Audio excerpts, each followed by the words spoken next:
Hi, this is Marcus. Just to let you know that you're listening to the first part of a two-part review of the year, and the second part will be out in early January. My night is rubbish. Isms. Juxtapose. Didactic. My night is rubbish. My night is rubbish podcast.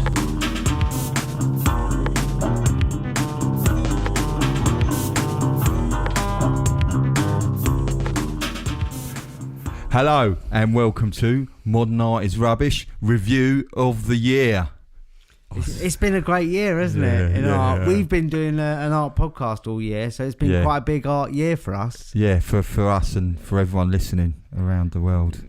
It is around the world now, isn't it? We're not known. Do you know? I looked at the stats the other day. The only continent we're not listened to is Antarctica. Yeah, so we're developing something to get into the Antarctic art scene. Oh yeah, we're excited. Ice sculptures, maybe. Yeah, maybe we should do a show about ice sculptures and iceberg art. Actually, there's Olaf Olaisen, if I pronounce that name correctly from my memory. He's an artist, and he's brought some icebergs down from I believe the North Pole, and he's got them in London at the moment outside the Tate Gallery. How's he keeping them cold? I think they're just melting. I'm going there on Tuesday, so I'm going to take my wellies. To watch the drip drip. I just don't want to get feet wet, that's all. Yeah.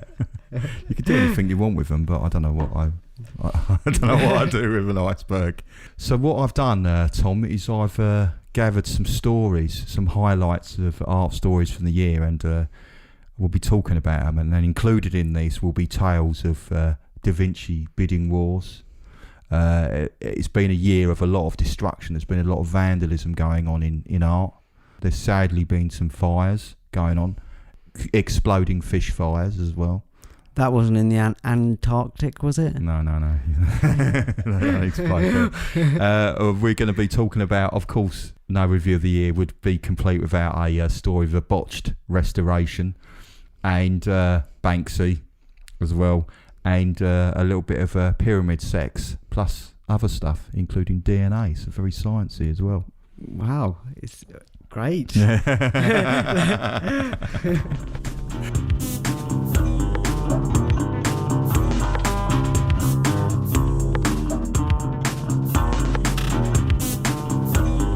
Right, so on to the first story. Of course, no review of the year would be complete without Banksy.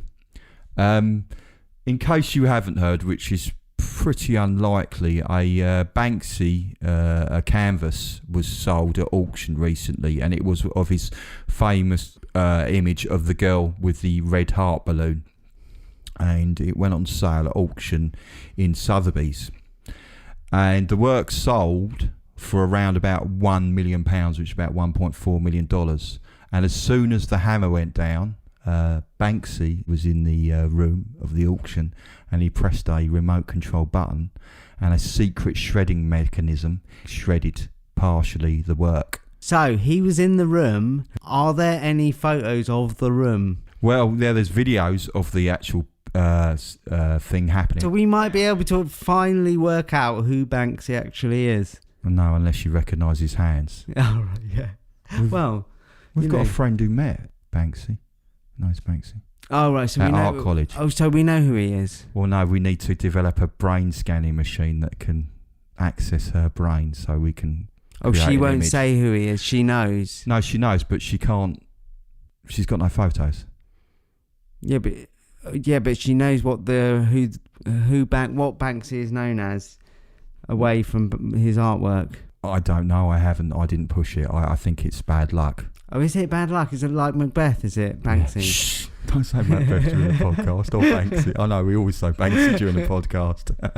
Banksy. That's what you can't say, and I just said it. Banksy. Yeah, don't. The performance won't go well. So actually, by shredding that work, my opinion is that will be in art history as an event, an important art historical event. As a result of that £1 million Banksy being shredded, they now estimate that it's gone up in value by as much as 50 to 100%. So it got destroyed straight after the auction, and it's doubled in value because of that. Well, if you actually look at it, it's actually partially shredded, and it's half come out of its frame, and it's just got dangly bits. Yeah, so it's been through a shredder. Yeah. It doesn't look very good. It's not like a finely cut shredder though. It's quite fat pieces, isn't it? Yeah. It's not. You can still see the image. Is that right?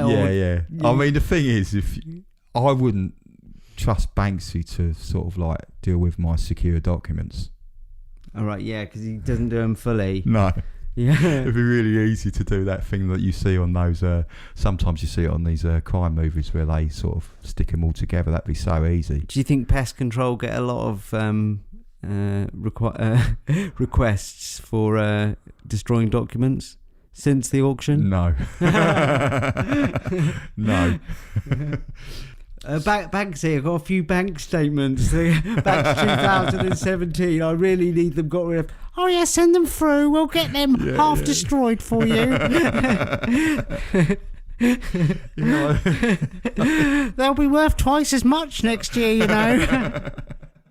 So that Banksy getting shredded has of course increased its value, but people have kind of misunderstood what that means, because apparently a founder of the company MAIR20 was approached by a potential customer, and apparently the customer said, look, I've just shredded the bottom of my limited edition girl with a balloon thinking that it would increase its value. The problem is if you go and shred your Banksy at home, it doesn't actually increase its value. You need pest control to shred it. Yeah. Well, you need to get someone like Damien Hirst to come along and shred it, and then of course it might, as long as you've got your certificate of authenticity, to increase its value. But if any of you listening happen to have a Banksy girl with a balloon at home, I would advise you not to get scissors out. Who was the guy, the artist who did something with?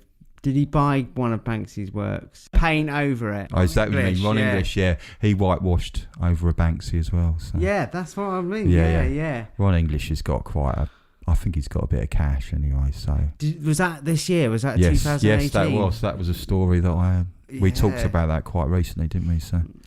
Yes. So it's worth it to get. So if he does it himself, so Banksy presses the button, that'll increase its value. Yeah. If Ron English whitewashes over it, that'll increase its value. But if you get your mum to cut it, it's not going to work. Depends who your mum is, surely. Oh yeah, if your mum happens to be Georgia O'Keeffe, and although she's dead, but if your mum happened to be Georgia O'Keeffe who came back from the grave, and then you had evidence of the ghost of Georgia O'Keeffe coming back and shredding your Banksy, then evidence of a ghost, that would have to be from Danny Dyer or something. Yeah, Danny Dyer. Why Danny Dyer? Danny Dyer's for those of you from England. He's a kind of a famous actor who's got a very kind of like a very East End London accent. Isn't he a well-known, like, he's well known to have seen ghosts? Is he? Like, didn't he see a monk ghost come running down the path? I know he's supposed to be descended from Richard III, isn't he, or something? That's right, from royalty, yeah. He has got some ghost stories. Oh, is he? Danny Dyer? I want to hear it. Actually, I recommend everyone type in Danny Dyer ghost stories. So I actually found the video of how Banksy planned his shredding escapade or shredding stunt, and I'll put a link on the website to that. Yeah. Okay. Cool. So so there's no Danny Dyer certified Georgia O'Keeffe ghost. No. Banksy shredding. Shredding. No.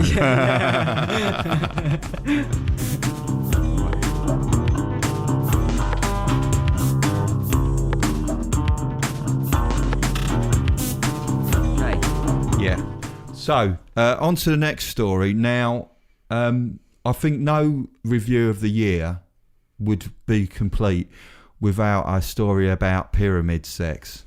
I often say that in review of the year shows.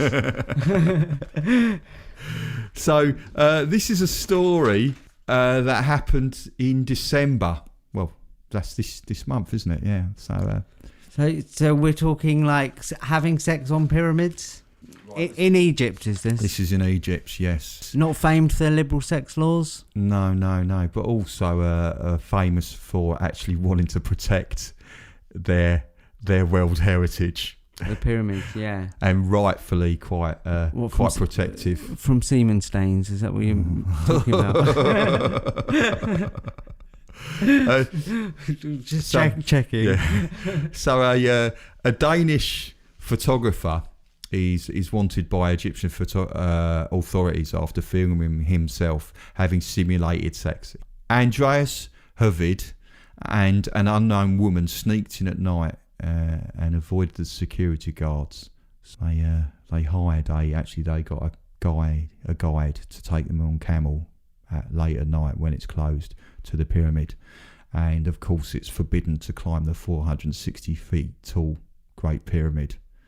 But of course, the more people walk up and down it and stuff, it will get damaged. And also, I think there's probably a health and safety. It's probably quite dangerous, I assume, to climb up an old pyramid. Yeah, there might be artists at the top having sex. You often will see that. So, this photographer, he's previously made several so-called roof-topping pictures. Okay, so this photographer who made the photograph, so he's the man in the photo as well? Yeah. Yeah. Okay. Yes. He's done various other locations. He's gone on to high-rise buildings in Hong Kong and filmed people. It's not always having simulated sex. It's sometimes it's just him taking an arty photograph on top of, say, like a skyscraper or on top of a sort of like a half-finished building.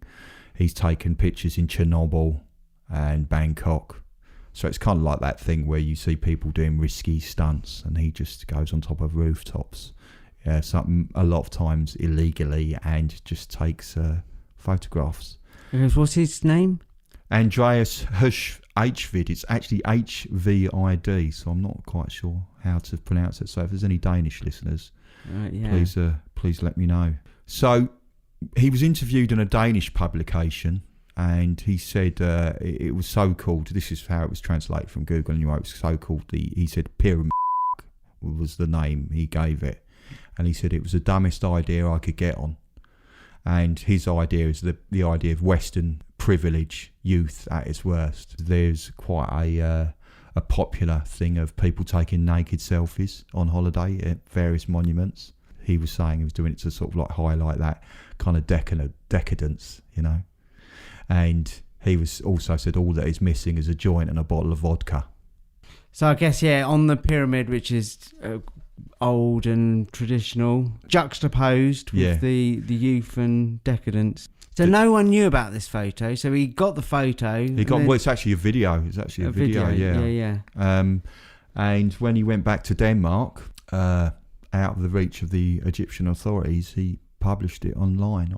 Now, the Egyptian authorities can't arrest him, but what they've done instead is they've now arrested the camel driver who took them to the pyramid at night, and also the person who sorted out the camel driver for them. They've been arrested as well. Wow, yeah. I personally don't think it's right. I think you shouldn't really climb on top of pyramids and take pictures. I understand the art behind it, but I think for me, World Heritage comes first. Yeah, it's kind of decadent what he's done, and then he's published it on social media. There's nothing about it that has like sort of artistic integrity behind it. It would kind of be different if he could present. Maybe the way he presented it didn't do him any favours just publishing it and letting it go viral. Yeah, I don't know, because the thing is possible damage to World Heritage is not I think it's kind of like, for me, I don't want to sound all moralistic, but it's a no-no for me. Yeah, well, I can understand that. Yeah, absolutely. Yeah. So there you go. That was it. So don't have sex on top of a. What about if it was sex on top of a Christo? Yeah, but is there any way that he could have, if he got back to Denmark after his trip with his video that he'd done, if he hadn't posted it and had presented it in a gallery or something, maybe done it a bit more highbrow, would you have been able to get behind that? If he'd used the proceeds to support any kind of Egyptian preservation things and wrote him a sorry letter. Oh yeah, sorry for the decadence. Here's £1 million or dollars, and a letter to Cleopatra or Ramesses or whoever is underneath. All right. Well, what the lady? Is that what her name was? Yeah. I don't know who lived under that pyramid. Under the pyramid they went. Oh, I was thinking of under the photographer.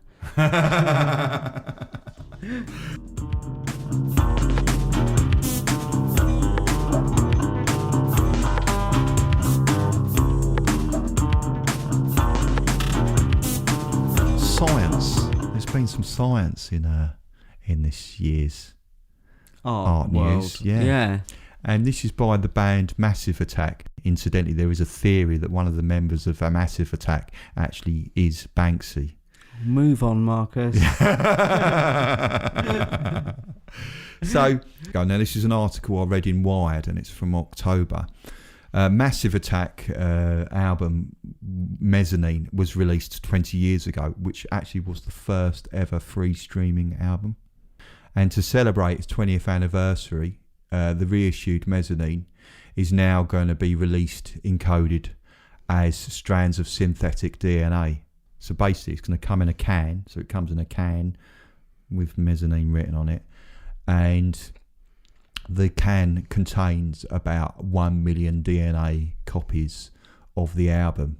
And each copy of the album is translated into a total of 920,000 DNA fragments, which is then stored into tiny glass beads. So literally, you've got the album in a can. You can go and spray the can, the contents of the can onto the wall, and if you scrape that contents into some kind of machine that's capable of reading it, potentially you could play it as an album. Potentially. Yeah, because there's no way to play this album. No, there's no. So this is not science. This is like future science. This is like science fiction. Well, yeah, there's no DNA music player, because DNA is not a really good way of playing music. Records are better, aren't they? Or Dolby. Yeah, even cassettes. So you won't be buying a DNA. I don't know. What are you going to do with it? It seems like it's a bit useless. It's kind of almost like, rather than a music album they're releasing, it's like an art project. Yeah, it is. A science fiction project. Yeah. It doesn't seem to have much value because there's no way to use it. Yeah, so DNA. Have you read about it? How have they created this DNA? So basically it's just a load of numbers. Yeah, to be honest, when they started talking about how the chemicals and all that, I just switched off a bit. I just thought this is too unarty for me and sciencey. Although I do like science, I'm not saying, but you don't like it that much. No, not when you're mixing it with my music albums. All right, yeah. I don't like science and music albums in the same. Yeah, well, you can't stop the science in everything. I guess all art and music is science, and listening to audio. Yeah. I wouldn't like to listen to music without sound waves, if that's what you're saying. Sound waves, yeah. Vibrations. That'd be rubbish. Well, as the Dutch photographer knew about vibrations, didn't he? Oh, Danish. Danish, oh yeah.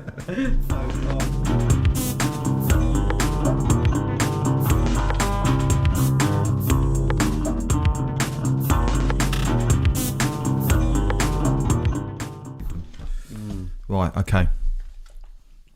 Right, so, Tom, look, 2018, there's been a lot of vandalism going on. I don't know if I'm just seeking out. Oh, yippee! Yeah.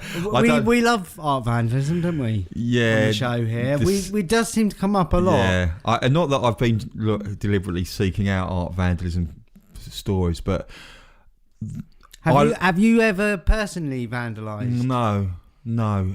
What, even as a naughty teenager? I have deliberately put a finger mark on a painting once. Deliberately? Yeah. I was in a major gallery and the staff were just so rude because I was pointing at a work and I wasn't anywhere near it. I was respectful of it. And they just were just so rude. So I just thought, waited till their backs were turned and just put my finger on it. Marcus. That's as bad as it gets. Yeah. And it was a painting that I didn't really like. But you did it out of anger at the staff at the gallery. Yeah. So technically it's very low level vandalism because it might cause that tiny corner to get a sweat bead on it. All right, yeah. So in the long run, maybe the hue of the blue would be slightly yellowed by the sweat. Yeah, possibly. And they may have to restore it.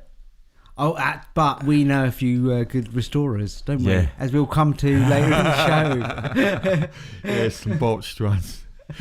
So, no, but these aren't artists that vandalise. These are... Similar to your experience in the gallery with the yes, staff. Yes. It's just vandalism. It's just mindless. It's anger. Yes. At something other than the artwork. Yeah. And the first one I want to talk about is a work that's in Iceland, and it's called The Little MAIR Sausage. And this story I came across was in Art News. The Little MAIR Sausage sculpture has been in a pond in Reykjavik in Iceland, and it's a large phallic-looking hot dog sculpture on a yellow domed base.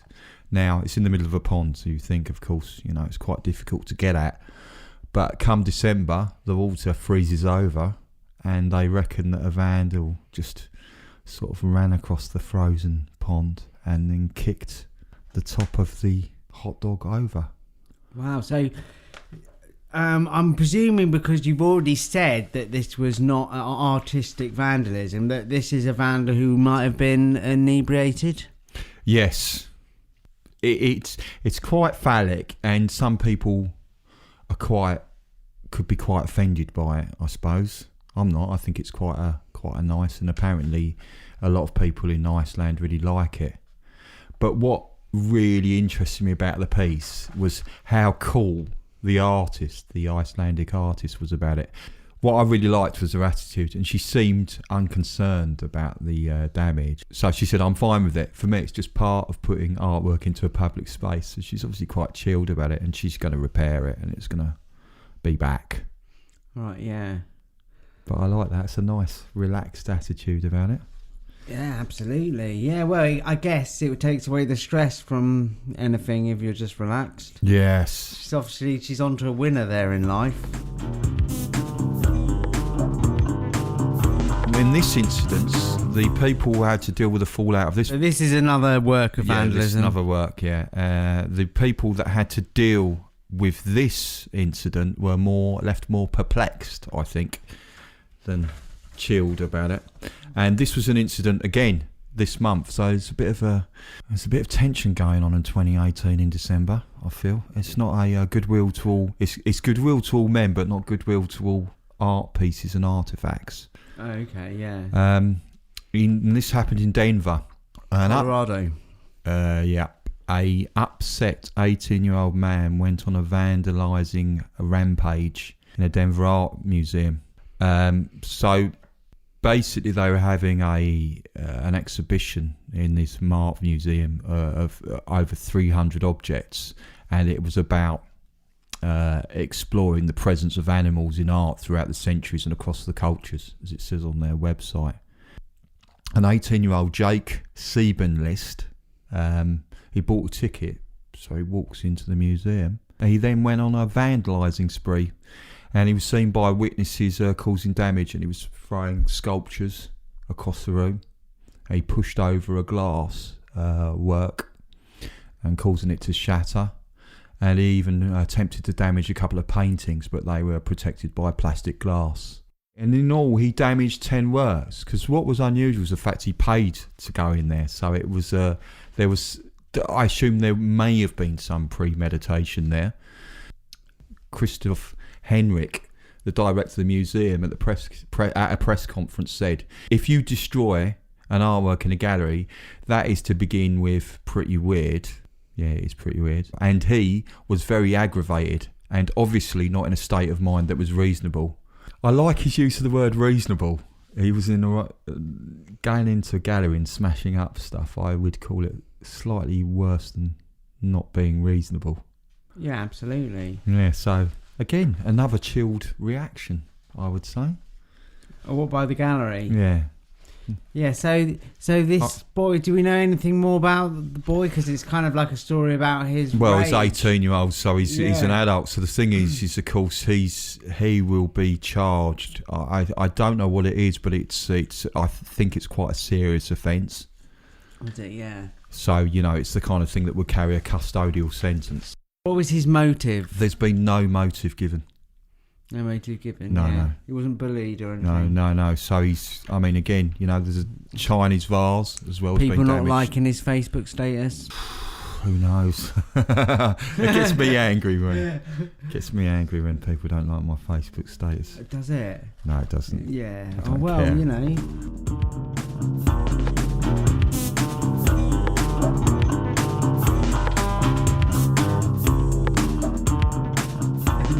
Right. So your favourite artist, Tom? Retina. Is that my favourite artist?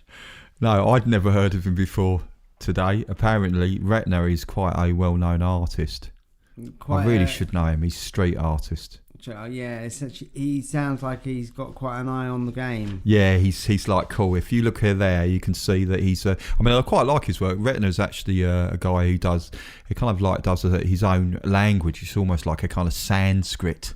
Yeah, it's kind lovely. of. It looks so cool, doesn't it? Kind of language, and he's done reliefs like that. It's got symbols. It's like a sheet covered in black symbols. Yeah, a lot of symbols. Well, anyway, he's been suspected of doing vandalism. Now, this is only reported in one place that I could find, which is TMZ, their website. And they apparently said that a newly opened Maddox gallery in West Hollywood is covered in graffiti over the weekend. What is TMZ? Is that a news site? Is it an art it's like site? news and arts and culture and gossip and everything. So it's quite interesting. I'll put a link. I have to put a link anyway under the rules. Other links are available. No, they're not, unfortunately. So take that back. So the newly opened Maddox Gallery in West Hollywood was covered in graffiti over the weekend, and law enforcement sources tell us that. So this is from the TMZ website. The newly opened Maddox Gallery in West Hollywood was covered in graffiti over the weekend, and apparently law enforcement sources said that Retina is under suspicion. Apparently he allegedly twice vandalised the art gallery first. I can imagine what's happened here. The police have turned up at the Maddox, newly opened Maddox Gallery or whatever, and they've said, I've seen these symbols before. Yeah, they've known about Retina, yeah, because there are historically interested cops. Yeah. Well, they must have an art detective in police force. Yeah, I'm looking at these. These don't look like art detectives. They just look like police standing around. And so the first time he allegedly went in, he sprayed graffiti writing in black either side of a Damien Hirst. Does he deny it, or because you haven't said if this is what has he said about this accusation? Well, I'll get to that. Yeah. Oh, sorry. Yeah. So he initially sprayed graffiti writing in black either side of a. He sprayed graffiti writing in black, and this was done either side of a Damien Hirst pink heart-shaped canvas with butterflies, and then he returned and is suspected of spraying silver writing inside and outside the gallery on the windows. So you can see there he's done it, and I'll put links on the site to the actual TMZ article so people can have a look at it. Oh wow, yeah. So it's quite pretty graffiti, isn't it? Like writing. Yeah. Now it's not like the symbols like I was imagining. So the theory is that he was upset that he wasn't chosen to be shown in this gallery alongside Damien Hirst. So he took it upon himself to be shown with them. Because he got quite upset, and the reason why is TMZ also published what looks like an alleged sort of confession or taking credit, and I'm going to read it out. Excuse me though, Tom. I think it would be in LA kind of language, and I'm just going to have to read it in. Can you try it in a sort of like a Northern Irish accent or something? No, I'll do it in my clearest English accent. I'll try and lose my Essex twang for it. So this is what he wrote about the incident on his Instagram. I got butterflies in yo stomach, X. Ain't no love in the city. X, yo, at Damien Hirst. I'll send you an invoice for the specks of Ray Black I got on your piece. I appreciate you and your family for looking out for me. I was trying to hang one of my brims next to you. That's how much I, EYE, love you. Oh, right. That's Retina, isn't it? Yeah, he's Retina. He's so. I can't handle how cool he is. Really. Oh, right, yeah, like in the city. He's streets. He's very street, isn't he, Retina? I mean, I do like his artwork, but why that justifies him being next to Damien Hirst and spraying it, I don't know. Yeah, but that goes back to that McCarthy video, doesn't it?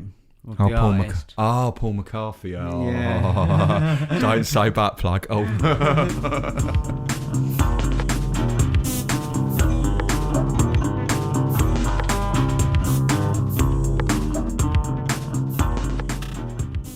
Do you want another vandalism story? Oh, yeah, please. Yeah.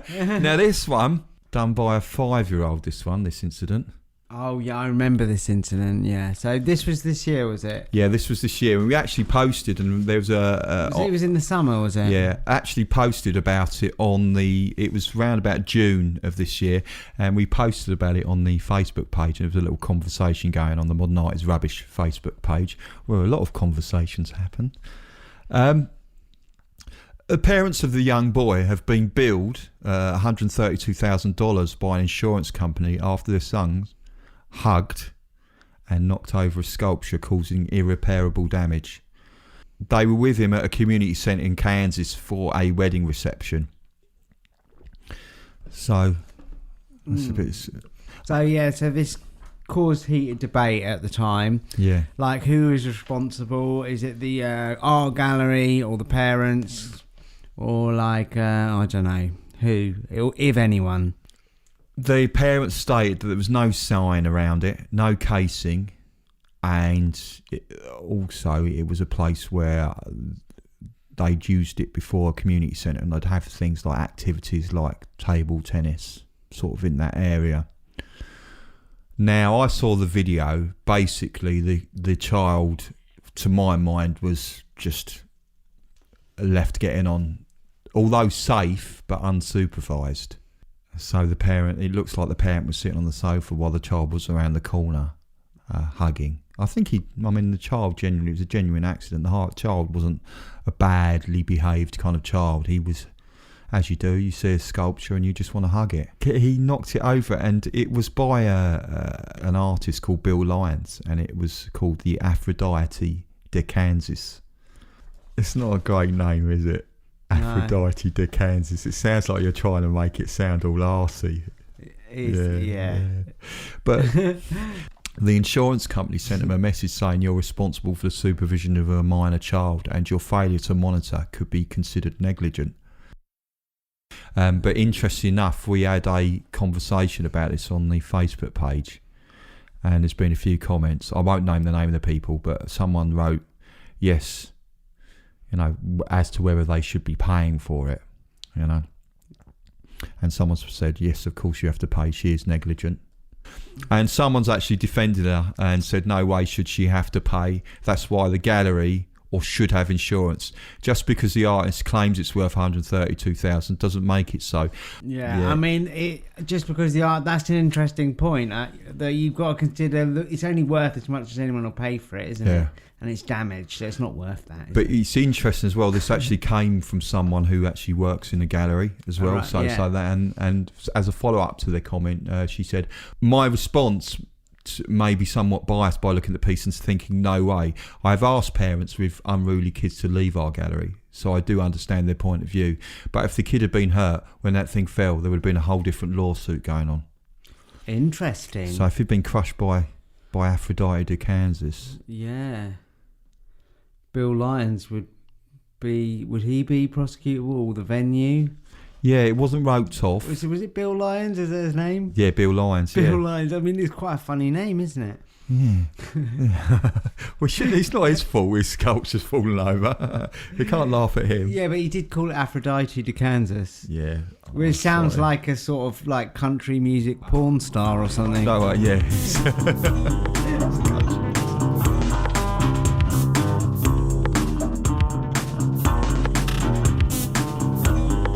So, that's end of part 1 of our review of the year, and part 2 will be coming out just before. It'll be just before the end of time. Yeah. So, just to ask, I mean, hopefully you will have a good Christmas. You will have a good Christmas because we have decreed it, Tom, haven't we? Yeah, and if you've already had Christmas when you're listening to this, we hope it was good. Yeah. And please remember to join us on Facebook on Modern Art is Rubbish. Also, please head over to iTunes and give us a 5-star review. And please check out modernartisrubbish.com. Please support us by going to our Patreon page.